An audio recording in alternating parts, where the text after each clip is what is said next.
अस्सलाम वालेकुम व्यूवर्स। आज मैं आपके लिए सिर्फ आलू से बनने वाले बहुत ही मज़ेदार और क्रिस्पी स्नैक्स की रेसिपी लेकर आई हूँ। ना आलू उबालने का झंझट, ना ज़्यादा मेहनत की ज़रूरत, झटपट मिनटों में आप ये मज़ेदार स्नैक्स बना लेंगे। स्टेप बाय स्टेप एक एक चीज़ बताऊंगी, आपने वीडियो को एंड तक पूरी वॉच करना है। तो चलें शुरू करते हैं। ये मैंने 3 कच्चे आलू लिए हैं। इसको मैंने पहले अच्छे से वॉश कर लिया। वॉश करके तो फिर आपने इसको कद्दूकश करना है। आलूओं को आप कद्दूकश ही करेंगे क्योंकि कच्चे हैं, कट नहीं कर सकते आप इसको। सारे आलूओं को मैंने कद्दूकश कर लिया है। तो चलें अब नेक्स्ट स्टेप की तरफ चलते हैं। पैन में मैंने 2 चम्मच ऑयल लिया है। उसमें आपने 1 टीस्पून साबुत ज़ीरा डाल देना है।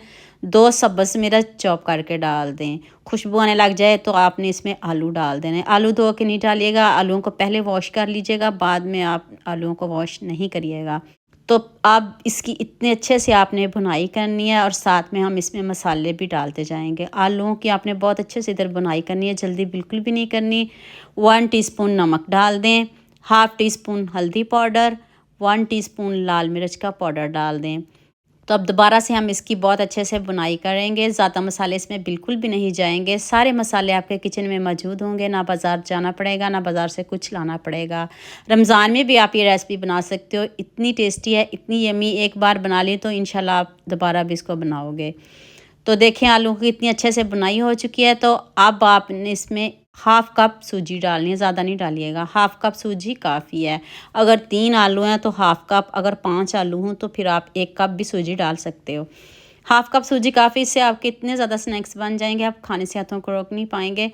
तो अब आपने इसमें 1 कप पानी डालना है। देखिए आपके सामने मैंने 1 कप पानी शामिल किया। इसको बहुत अच्छे से गलाएंगे। तो यहाँ मैं आपको याद दिला दूँ, अगर आपको मेरी रेसिपीज़ पसंद आ रही हैं तो जल्दी से मेरे फेसबुक पेज को भी फॉलो कर लो और साथ में मुझे यूट्यूब पे भी सब्सक्राइब कर दो। ये आपकी तरफ से प्यार होता है, मोहब्बत होती है, खुशी होती है कि आपको मेरी रेसिपीज़ पसंद आ रही हैं। अब आपने इसको इतना पकाना है जब तक आपका बैटर फोल्ड होना शुरू ना हो जाए। जब तक पैन बैटर को छोड़ ना दें तब तक हम इसको पकाएंगे और साथ में थोड़े बहुत और मसाले डालते जाएंगे। बैटर देखें सख्त हो गया। अब थोड़ा सा इसको हम और पकाएंगे। अब आपने इसमें खूब सारा सब्ज़ धनिया डाल देना है। तो जितना ज़्यादा डालेंगे उतने ही मज़े के आपके स्नैक्स बनेंगे। खूब सारा सब्ज़ धनिया डाल के इसको भी अच्छे से मिक्स करें। अभी मैंने आँच को बंद नहीं किया। अभी मैं बताती हूँ कि मैंने किस स्टेज पे आँच बंद की है। अब आप इसमें 1 टीस्पून चाट मसाला पाउडर डाल दें। बस इसमें और मसाले नहीं जाएंगे, बस इतने ही मसाले हमने डाले हैं, ना गरम मसाला कुछ भी नहीं डाला मैंने इसमें। तो अब आंच को बंद कर देते हैं। तो हमारा बैटर डालना है, देखिए कितने अच्छे से फोल्ड हो रहा है। तो अब इसको ठंडा करते हैं। ठंडा करके ये और भी सख्त हो जाएगा। देख लें ठंडा होके अच्छा ये बैटर बना है, ठंडा होके देख लें आपके सामने। तो अब आपने इसके स्नैक्स बनाने हैं। जैसे मर्ज़ी बनाएं, जौन सी मर्ज़ी आपको शेप पसंद हो आप बनाएं। इतना स्मूथ बैटर हो गया है कि जैसे शेप देंगे वैसे ही बनेगा। मैंने इसके रोल बनाए हैं, आपको जो शेप पसंद हो आप बना सकते हो, कोई इशू नहीं है। बस आपने इसके ऊपर एक कोटिंग करनी है ज़बरदस्त सी, वो भी बताती हूँ आपको आगे जाके। मैं सारे कबाब रेडी कर लूँ तो फिर मैं आपको बताती हूँ कि हमने इनको फ्राई कैसे करना है। सारे कबाब देख लें रेडी हो चुके हैं। कितने ज़बरदस्त लग रहे हैं, जितने दिखने में खूबसूरत हैं उससे बढ़िया इसका जायका है। तो अब आपने हाफ़ कप पानी लेना है, उसमें 2 चम्मच मैदा, बस 2 चम्मच मैदा काफ़ी है। उसको बहुत अच्छे से मिक्स कर लें। बैटर जो है ना वो गाढ़ा नहीं होना चाहिए। अगर मुझे ज़रूरत पड़ी तो मैं इसमें थोड़ा सा पानी और शामिल करूँगी। मैंने सिर्फ इसमें नमक और लाल मिर्च पाउडर शामिल किया। आपके पास चिली फ्लेक्स हो तो आप वो भी डाल सकते हो। अगर आपके कबाबों में नमक मिर्च ठीक है तो फिर इसमें भी नमक मिर्च डालने की कोई ज़रूरत नहीं, लेकिन मैंने थोड़ा सा नमक और थोड़ी सी लाल मिर्च इसमें शामिल किया है। इसमें मैंने थोड़ा सा पानी और शामिल किया है। मुझे बैटर थोड़ा गाढ़ा लग रहा था, गाढ़ा बिल्कुल भी ना रखिएगा, बस हल्की सी कबाब के ऊपर कोटिंग होनी चाहिए। इस तरह का आपका बैटर होना चाहिए। तो चलें अब नेक्स्ट स्टेप की तरफ चलते हैं। जल्दी से हम इसको फ्राई कर लेते हैं। पैन में आप ऑयल ले लें, घी ले लें, थोड़ा ज़्यादा ही लीजिएगा। तो जब ऑयल तेज़ गर्म हो तब आपने डालने हैं, ठंडे ऑयल में इसको नहीं डालिएगा। तो आप इसका गोल्डन सा कलर लेके आएंगे। यहाँ इनको टाइम लगेगा पकने में, 8 से 9 मिनट लगेंगे। आप जल्दी बिल्कुल भी नहीं करिएगा, ज़बरदस्त सा इसका कलर लेके आएगा। जितनी देर मैं इसका ज़बरदस्त सा कलर लेके आ रही हूँ उतनी देर आप मुझे जल्दी से ये भी बता दें आप मुझे किन किन मुल्कों और किन किन शहरों से देख रहे हैं।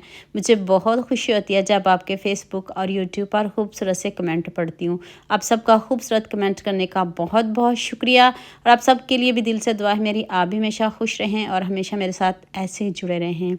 कलर देखें अभी हल्का सा गोल्डन आया है, अभी हम इसको और क्रिस्पी करेंगे और ज़बरदस्त करेंगे।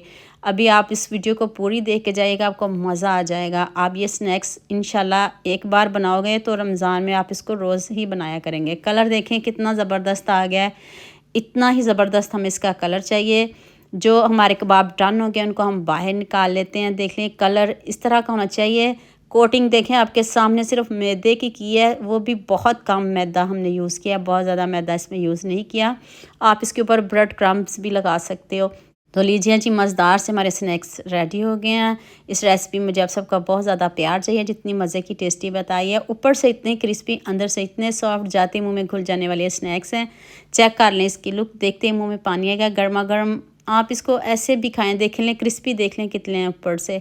तो उम्मीद करती हूँ आज की वीडियो आपको लाजमी पसंद आएगी। जल्दी से मेरे चैनल को सब्सक्राइब कर देना, साथ में बेल आइकन का बटन प्रेस कर लेना ताकि कोई भी न्यू वीडियो आपसे मिस ना हो। दुआ में याद रखिएगा। अल्लाह हाफिज़, मिलते हैं एक और नई वीडियो के साथ।